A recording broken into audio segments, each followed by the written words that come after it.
បាទសូមគោរពអនុញ្ញាតនឹងជំរាបសួរទៅកាន់ប្រិយមិត្តពុកម៉ែបងប្អូនលោកយាយលោកតាទាំងអស់គ្នាដែលនៅក្នុងបណ្ដាញសង្គម YouTube បាទដែលតែងតែនិយមចូលចិត្តទស្សនានៅតម្រុយឆ្នោតវៀតណាមឬក៏ហៅថាឆ្នោតយួនបាទយើងវិលមកជួបគ្នាម្ដងទៀតហើយជាមួយនឹង Channel លេខនាំសំណាងប្រចាំថ្ងៃបាទសម្រាប់ថ្ងៃ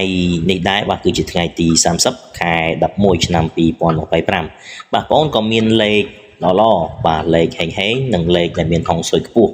យកមកចែកជូនពុកម៉ែបងប្អូនប្រិយមិត្តលោកយាយលោកតាបាទដើម្បីផ្សងសំណាងលេងកំសាន្តទៀតហើយបាទហើយកាលពីម្សិលមិញបាទយើងក៏បានចូលបាទលេខហេងលេខហុងស៊ុយខ្ពស់របស់យើង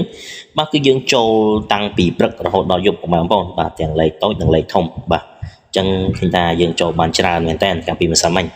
បាទសម្រាប់ពុកម៉ែបងប្អូនបាទដែលថ្មីដែលមិនទាន់បានចុចពាក្យថា Subscribe ឬក៏ជាវបាទសូមពុកម៉ែបងប្អូនបាទកុំភ្លេចជួយចុច Subscribe ឬក៏ដូចជាពាក្យជាវ